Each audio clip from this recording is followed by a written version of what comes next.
Hey everyone, welcome to today's Explainer.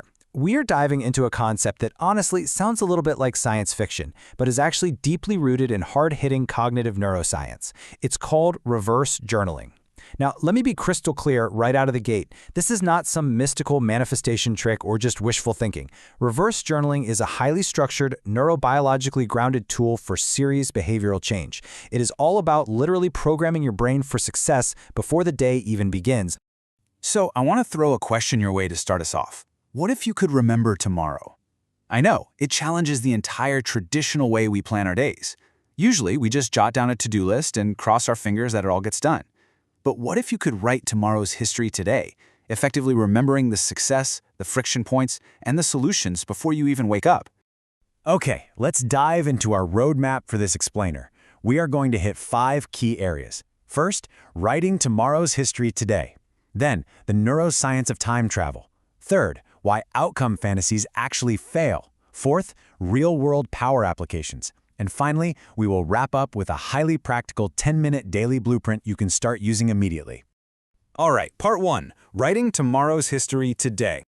The whole foundation of this practice is built on a concept called prospective hindsight. This was introduced back in the 1980s by Wharton School professor Deborah Mitchell. Basically, it's the act of coming up with an explanation for a future event as if it has already happened. And let me tell you, this is absolutely a game changer. You see, our brains naturally default to this wildly optimistic best-case scenario planning fallacy. We always assume things will go perfectly. But by pretending the event is already in the past, you completely shatter that fallacy. You literally force your brain to look for the actual friction points that are lying in wait.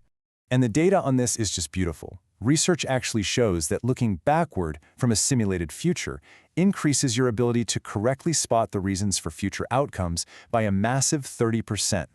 Think about that. You are effectively sidestepping what psychologist Baruch Fishoff calls the knew-it-all-along hindsight bias. It basically saves you from being blissfully overconfident today, only to get totally blindsided by reality tomorrow. Now, what's really fascinating is how this compares to our standard everyday journaling methods.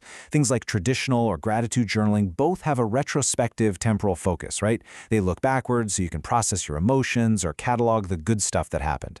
But when we look at reverse journaling, the focus flips entirely. It is totally prospective. You are pre-scripting very specific actions, and the core behavioral outcome, enhanced goal automaticity. So you aren't just making yourself feel better about yesterday, you are actually building a hardwired automatic reflex for the future. Moving right along to part 2, the neuroscience of time travel. You know, for the longest time, we kind of assumed human memory was just a passive video recorder. You press play and you watch the past. But modern cognitive science tells us memory is actually much more like a constructive Lego set. Through a process called constructive episodic simulation, your brain takes little fragments of past experiences and snaps them together to build imagined futures. It's using areas like the default mode network, the hippocampus, and the medial prefrontal cortex to pull this off. Reverse journaling actively grabs the steering wheel of this network. Instead of just letting your brain default to, say, passive worry about an upcoming meeting, you force it to build a functional, step-by-step roadmap using those exact same memory Legos. And as you are building that roadmap, you're actually programming a highly specific part of your brain called the Reticular Activating System, or the RAS. This is a dense little network of neurons sitting right down in your brainstem, and it acts as your mind's ultimate sensory gatekeeper. I mean, every single second, you are flooded with billions of sensory inputs. The RAS is the bouncer that decides what actually gets through to your conscious awareness. So when you sit down and set detailed written intentions, you are literally giving that bouncer a VIP list. You're programming the gatekeeper to look out for specific cues. You've probably experienced this yourself in everyday life. It's often called the red car effect. Say you decide you want to buy a bright red car, and suddenly, boom, you see them absolutely everywhere on the highway. Now, the cars didn't magically multiply overnight, right? Your internal filter was just newly calibrated to perceive them. Reverse journaling calibrates your ARS in the exact same way. By writing out tomorrow, you're priming your brain to spot hidden resources, lucky opportunities, and conversational openings that a distracted, unprepared mind would just completely walk right past. But hold on, here is a really crucial point. You have to use actual pen and paper for this. Physical handwriting engages complex motor control and spatial awareness, which activates broad memory networks across your brain. Just tapping away on a digital keyboard completely lacks that muscular connection you need for self-regulatory exercises. The simple physical act of putting ink on a page creates a structural anchor. it translates your abstract intentions into concrete neurological commitments. So honestly, put down the phone, close the laptop, and grab a real notebook. Which brings us to part 3, why outcome fantasies fail. And this brilliantly illustrates the difference between visualizing the shiny trophy at the end versus visualizing the grueling stairs it takes to get there. There's some fascinating research by Shelley Taylor and Leon Pham proving that outcome visualization, just fantasizing about the ultimate reward, actually impairs your real-world performance. Sounds crazy, right? But here's why. Your brain's reward circuits release a premature surge of dopamine. Your brain literally thinks you've already won, which causes your actual motivation to plummet. Reverse journaling, on the other hand, is process visualization. By mentally rehearsing the step-by-step effort required, you activate your motor planning circuits and build executable neural programs. We can actually understand this dynamic perfectly through Vroom's expectancy theory. See, outcome visualization artificially inflates the valence, basically the emotional high of the reward, but it totally ignores the elbow grease, the actual work.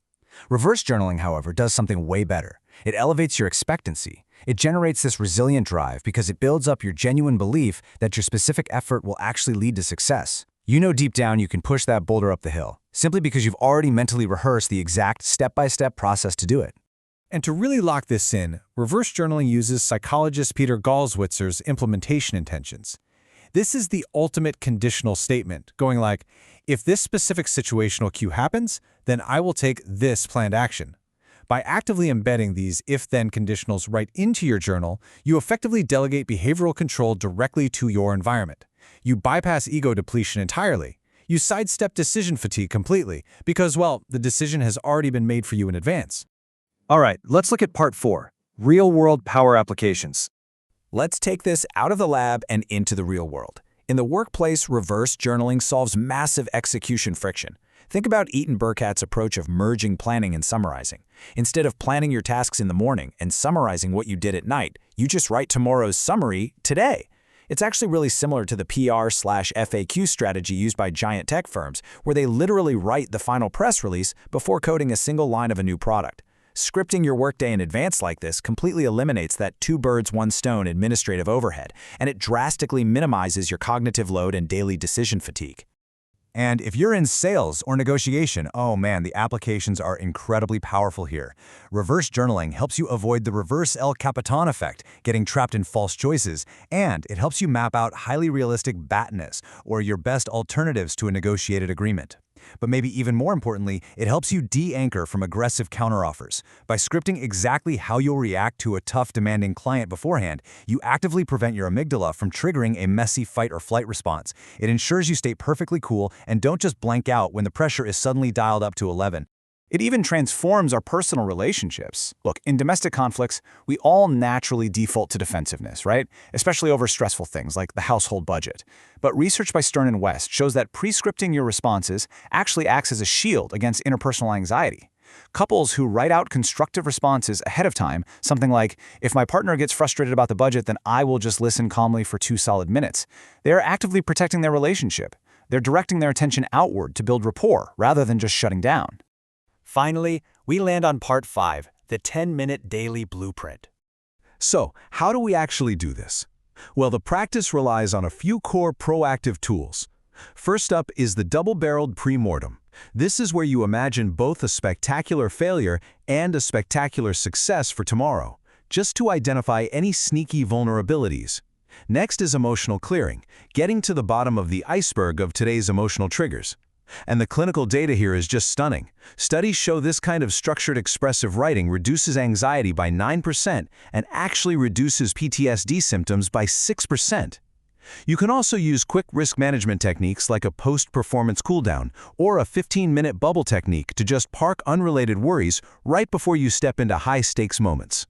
Let's move to how this all builds into a super simple nightly routine. It's a quick 4-step sequence. Step 1, spend 1 minute creating a structured environment with a physical pen and notebook. No screens allowed. Step 2, take 3 minutes to process today's emotional triggers. Just clear the deck. Step 3, spend 4 minutes scripting tomorrow's process in the present tense, focusing on just one single habit change for the next 30 days. And Step 4, spend the last 2 minutes embedding those if-then plans we talked about and add one small pro-social contribution. Just plan out something kind for someone else. It's a proven way to boost your own active motivation.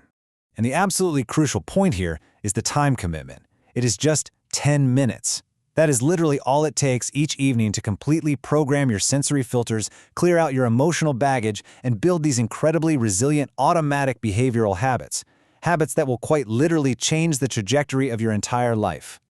So we've explored the cognitive science, we've broken down exactly why those outcome fantasies always fail us, and we've given you the concrete blueprint to fix it. Now the execution is entirely in your hands.